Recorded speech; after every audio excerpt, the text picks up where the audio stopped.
ये जब एक्ट बना, सुप्रीम कोर्ट में चैलेंज हुआ और सुप्रीम कोर्ट ने कुछ प्रोविजंस पर रोक लगाई, तब यह बहस हुई कि भाई पार्लियामेंट से पास हुआ कानून है, सुप्रीम कोर्ट कैसे रोक लगा सकता है। आज सुप्रीम कोर्ट ने कहा कि हम पूरे कानून पर रोक नहीं लगा रहे और उस कुछ प्रावधानों पर हमने रिव्यू किया और उस पर हमने रोक लगाई है। ये सुप्रीम कोर्ट के अधिकार क्षेत्र में है या नहीं है? नहीं, रिव्यू तो कॉन्स्टिट्यूशनल राइट है उसका। सुप्रीम कोर्ट जो है उसको माना ही जाता है जुडिशियल रिव्यू का जो राइट है कि अगर संसद कोई ऐसा कानून बनाती है जो संविधान के प्रावधानों का उल्लंघन करता हो, बेसिक स्ट्रक्चर को चैलेंज करता हो, तो सुप्रीम कोर्ट उसको रद्द भी कर सकता है। लेकिन वो बहुत सुप्रीम कोर्ट ने स्पष्ट किया है दुर्लभ मामलों में, ये नहीं हर कानून आप ले जाइए और रद्द कर दे। नहीं, तब तो जितने प्रोविजंस पर रोक लगाई है, हाँ, उसके भी कोई उसके पीछे की कोई निश्चित रूप व्याख्या देनी पड़ेगी ना कि हम क्यों कर रहे हैं। हाँ, सुप्रीम कोर्ट जो फैसला करता है वो कानून के तहत ही करता है। ऐसा नहीं सुप्रीम कोर्ट जो है अपने मन से जज साहब के मूड में आया है वो कोई फैसला कर दें। तो वो उन्होंने फैसला जो किया है वो संविधान के प्रावधानों के तहत, जैसे फेडरल स्ट्रक्चर वाला इशू उठाया कि भाई इससे वो होगा। दूसरा जो मुस्लिम वाला है कि 3 से ज़्यादा नहीं होंगे, वो माइनॉरिटी राइट्स का मसला है जिसको ओवैसी ने उठाया था कि भाई माइनॉरिटी इंस्टीट्यूशन अगर है तो उसमें क्यों डीएम के राइट्स पर उन्होंने कहा ये सेपरेशन ऑफ पावर्स के खिलाफ है। तो उन्होंने वो एक चीज कोट की है जो संविधान के प्रावधान है।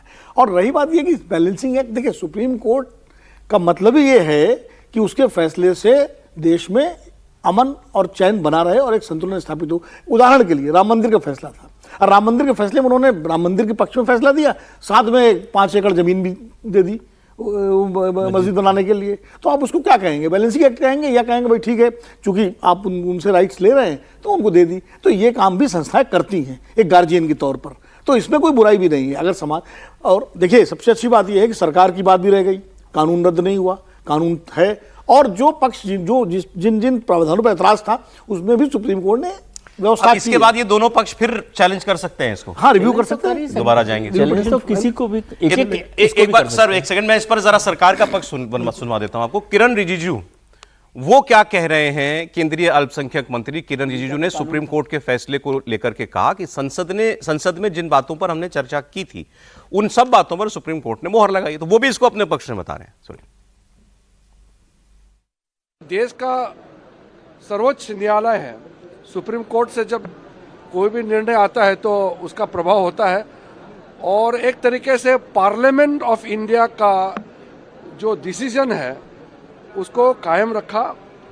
एक जो प्रैक्टिसिंग मुस्लिम का जो मामला है उसको हम लोग देखेंगे रूल्स में भी क्या उसका रखना है, लेकिन ओवरऑल जो पूरे डिटेल तो मैंने अभी जजमेंट पढ़ा नहीं है, लेकिन जजमेंट को स्पिरिट और जो पूरा संपूर्ण ऑर्डर का भाव को मैं कहना चाहता हूँ कि हमारे लिए देश के लिए बहुत अच्छा जजमेंट आया और डेमोक्रेटिक इंडिया के लिए, पार्लियामेंट्री डेमोक्रेसी के लिए ये जजमेंट बहुत अच्छा संकेत है। कुछ लोग सुप्रीम कोर्ट में बिना मतलब चैलेंज करता है, पार्लियामेंट का अथॉरिटी को चैलेंज नहीं कर सकता है, कोई प्रावधान को लेकर के जरूर चैलेंज कर सकता है, लेकिन सुप्रीम कोर्ट ने उसका भी अपना मोहर लगाया है।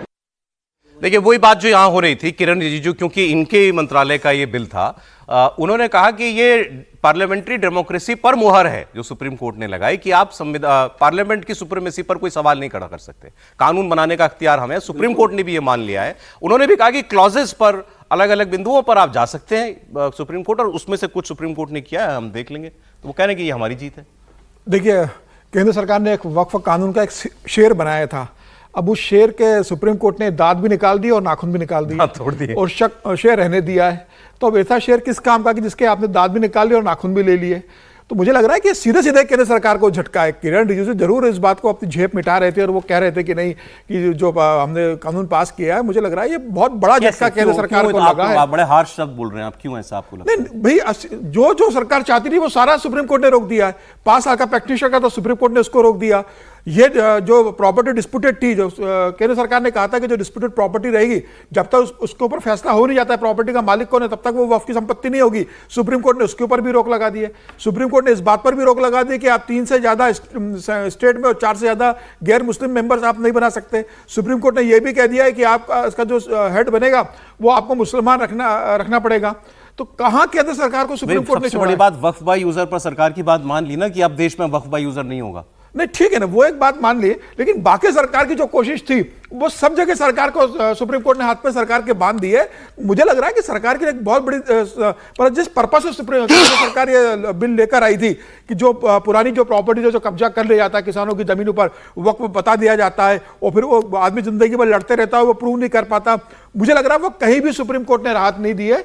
यह एक बड़ा फैसला है, कुछ चैलेंज करना चाहिए इसको आपके साथ? सरकार इस पर विचार करेगी। अब सरकार के जो लीगल एक्सपर्ट है वो सरकार को बताएंगे कि इसमें क्या किया जा सकता है। सरकार जाएगी और मुझे लगता है निश्चित रूप से सरकार इसके ऊपर जाएगी, क्योंकि ये जो कानून अब सरकार लेकर आई थी उसको लगभग आधा तो सुप्रीम कोर्ट ने मार ही दिया है। तो इस अधमरे कानून को लेकर वैसे बात बताऊं, जब ये बिल आया था ना उस वक्त भी हम लोग लीगल एक्सपर्ट से कई लोगों से बात करते थे जो कि एक बड़े कठोर कानून के पक्ष में थे। वो तो इस बिल से भी खुश नहीं थे, इसको भी ढीला बता रहे थे। वो कह रहे थे इस बिल में है ही नहीं। बहुत अच्छा बिल केंद्र सरकार लेकर आई थी, बिल है। राष्ट्रपति के इस पर मोहर लग गई थी, कानून बन चुका था, एक बहुत अच्छा बिल लेकर आई थी। अब सुप्रीम कोर्ट ने क्यों, किस कारण से इसके अंदर एक बार आपकी बात पर मैं जरा जवाब ले लूं। समीर जी बड़ा साफ कह रहे हैं सरकार का बिल जो था ये दंतविहीन है बिल। अब ये नहीं, देखिए सबसे बड़ी चीज क्या थी? सबसे बड़ी चीज ये थी कि संपत्तियों पर गैर कानूनी कब्जे हैं, उसको ठीक करना था। अगर आप वो जो बार बार बोल रहे थे 9 लाख एकड़ 9 लाख एकड़, यही बोलते थे ना, अब अगर आप उसी को ठीक कर नहीं पाएंगे तो ठीक कर रहे हैं। समीर जी की इस मामले में बात बिल्कुल दुरुस्त है। प्रैक्टिशनर क्यों कहा था 5 साल का होना चाहिए? जब मतांतरण होता है, जब कोई हिंदू से मुसलमान बनता है, इन्फ्लुएंस में आता है, 5 साल आप उसको रहने दीजिए, तब वो तय करे। पता चला कोई एक घर का बच्चा मतांतरित हो गया, घर की सारी जमीन वक्फ कर दिया, ये तो कानून के तौर पर गलत है ना, ये किसी के भी अधिकार के तौर पर गलत है। मैं इसीलिए कह रहा हूं कि ये बैलेंसिंग डिसीजन जैसा ज्यादा लगता है कि ठीक है हमने हटाया नहीं, लेकिन ये दे दिया तो दोनों तरफ लोग खुश रहे हैं। सर अब आपको क्या लग रहा है, अब ये जो अब जिस रूप में सुप्रीम कोर्ट के आदेश के बाद बिल कानून बचा है, ये इस रूप में ही लागू होगा या अभी और अदालती काम हो सकता है अदालती चले, लेकिन मैं समझता हूँ एक बड़े लेवल पर ये इसको मान लिया गया है। सरकार भी संतुष्ट है और वो भी संतुष्ट है कि दोनों बातें हैं। नहीं, मैं ये कह रहा हूँ कि जो पिछली वाली जिसके लिए आप कह रहे हैं कि क्या कोई कानून ऐसा बनाया जैसे कि जो पहले हो गया उसको खत्म करने के लिए? कानून हमेशा भविष्य के लिए बनाए जाते हैं कि आगे क्या होगा, कभी भी पीछे क्या हो गया उसको लेकर कानून नहीं बनाया जा रहा। ऐसा होगा तो फिर तो पूरी व्यवस्था ही हमारी बिगड़ जाएगी ना। वो ग्रे एरिया है और अभी जब तक वो पूरा बिल नहीं पढ़ लेंगे और वो पूरे बिल पर क्या फैसला, इतना कहा है कोर्ट ने, एक लाइन और पढ़ देता हूं। सुप्रीम कोर्ट ने कैसे उसको डिफाइन किया है। वक्फ संपत्ति के रजिस्ट्रेशन की व्यवस्था पहले भी 1995 से 2013 तक लागू थी, अब वो व्यवस्था दोबारा लागू की गई है। मतलब नई प्रॉपर्टी रजिस्टर करानी ही पड़ेगी।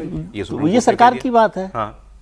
सरकार नहीं तो इसमें भाई यूजर का जो मसला है ना, उसमें आशंका जो ये थी क्योंकि कई संपत्तियां ऐसी हैं पुराने समय की कि हिंदू राजाओं ने अपनी मुस्लिम प्रजा के हिसाब से जमीनें वक्फ की कि भाई मस्जिद बना लो, यहाँ मदरसा बना लो।